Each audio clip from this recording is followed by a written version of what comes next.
ओम नमो नारायणे। गरुड़ जी भगवान विष्णु जी से पूछते हैं कि प्रभु, मनुष्य जाने अनजाने में जो पाप कर्म करता है, उन पाप कर्मों के लिए मनुष्य किस प्रकार प्रायश्चित कर सकता है। भगवान विष्णु कहते हैं कि हे गरुड़ जी, मनुष्य को कुछ ना कुछ प्रायश्चित अवश्य ही करना चाहिए। 10 प्रकार के दान देने का विधान है, उसको सुनो। गौ, भूमि, तिल, हिरण्य, घृत, वस्त्र, धान्य, गुड़, रजत और लवण, ये 10 दान हैं। यम द्वार पर पहुंचने के लिए जो मार्ग बताए गए हैं वे अत्यंत दुर्गंधदायक, मवदादी तथा रक्त आदि से परिव्याप्त हैं। अतः उस मार्ग में स्थित वैतरणी नदी को पार करने के लिए वैतरणी गौ का दान करना चाहिए। जो गौ पूरी काली है, जिसके स्तन भी काले हों, उसको वैतरणी गौ माना गया है। तिल, लोहा, स्वर्ण, कपास, लवण, सप्त धान्य, भूमि और गौ, ये पाप से शुद्धि के लिए पवित्रता में एक से बढ़कर एक हैं। इन 8 दानों को महादान कहा जाता है। इनका दान उत्तम प्रकृति वाले ब्राह्मण को ही देना चाहिए। अब पददान का वर्णन सुनो। छत्र, जूता, वस्त्र, अंगूठी, कमंडल, आसन, पात्र और भोज्य पदार्थ, ये 8 प्रकार के पद हैं। तिल पात्र, घृत पात्र, सैया, उपस्कर तथा जो भी कुछ अपने को इष्ट हो वह सब देना चाहिए। अश्व, रथ, भैंस, भोजन, वस्त्र का दान ब्राह्मणों को करना चाहिए। हे पक्षीराज, इस पृथ्वी पर जिसने पाप का प्रायश्चित कर लिया है वह 10 प्रकार के दान भी दे चुका है और वैतरणी गौ एवं अष्टदान कर चुका है।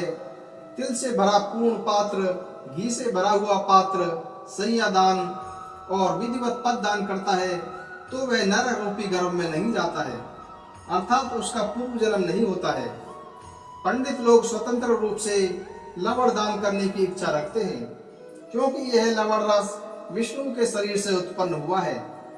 इस पृथ्वी पर मरणासन्न प्राणी के प्राण जब नहीं निकल रहे हों तो उस समय लवण रस का दान उसके हाथ से दिलवाना चाहिए, क्योंकि यह दान उसके लिए स्वर्ग लोक के द्वार खोल देता है। मनुष्य स्वयं जो कुछ दान देता है वह सब उसको परलोक में प्राप्त होता है, वहां उसके आगे रखा हुआ मिलता है।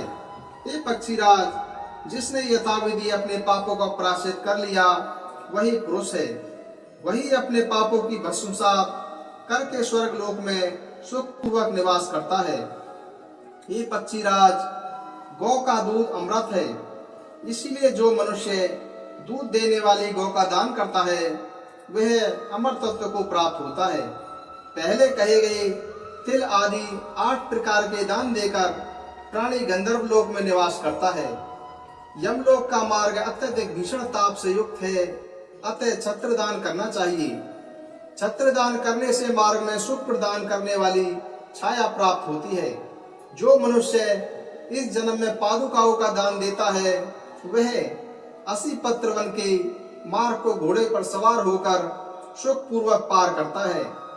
भोजन और आसन का दान देने से प्राणी को परलोक गमन के मार्ग में सुख का उपभोग प्राप्त होता है। जल से परिपूर्ण कमंडल का दान देने वाला पुरुष सुख पूर्वक परलोक गमन करता है। यमराज के दूत महाक्रोधी और महाभयंकर हैं। काले एवं पीले वर्ण वाले उन दूतों को देखने मात्र से ही भय लगने लगता है। उदारता पूर्वक वस्त्र, आभूषण आदि का दान करने से वे यमदूत प्राणी को कष्ट नहीं देते हैं। तिल से भरे हुए पात्र का दान ब्राह्मण को देना चाहिए। वह मनुष्य के मन, वाणी और शरीर के द्वारा किए गए त्रिविध पापों का विनाश कर देता है। मनुष्य घृत प्राप्त का दान करने से रुद्र लोक प्राप्त करता है। ब्राह्मण को सभी साधनों से युक्त सैया का दान करने से मनुष्य स्वर्ग लोक में नाना प्रकार की अप्सराओं से युक्त विमान में चढ़कर 60,000 वर्ष तक अमरावती में क्रीड़ा करके इंद्रलोक के बाद पुनः इस पृथ्वी लोक पर आकर राजा का पद प्राप्त करता है।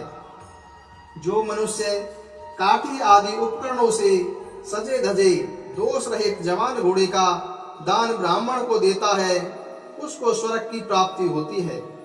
हे खगेश, दान में दिए गए इस घोड़े के शरीर में जितने रोम होते हैं उतने वर्ष तक स्वर्ग के लोगों का भोग दानदाता को प्राप्त होता है।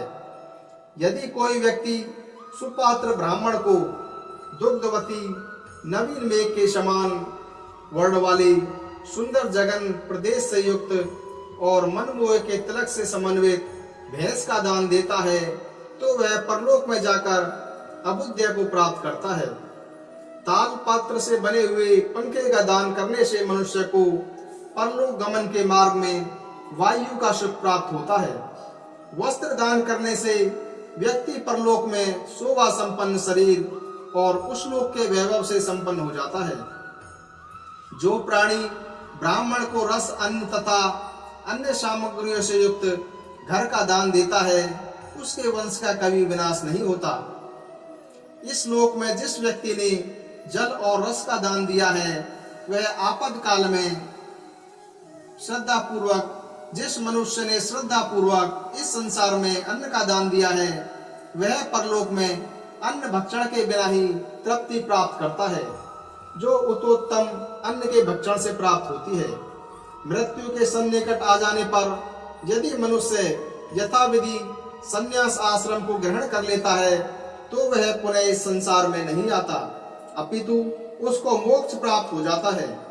यदि मृत्यु के समीप पहुंचे हुए मनुष्य को लोग किसी पवित्र तीर्थ में ले जाते हैं और उसकी मृत्यु उस तीर्थ में हो जाती है तो उसको मुक्ति प्राप्त होती है।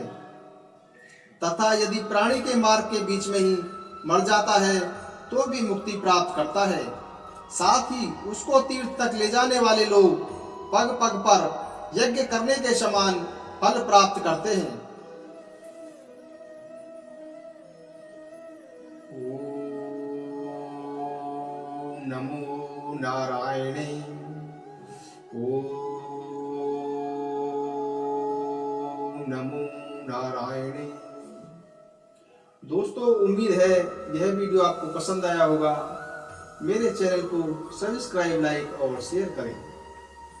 ओम नमो नारायण।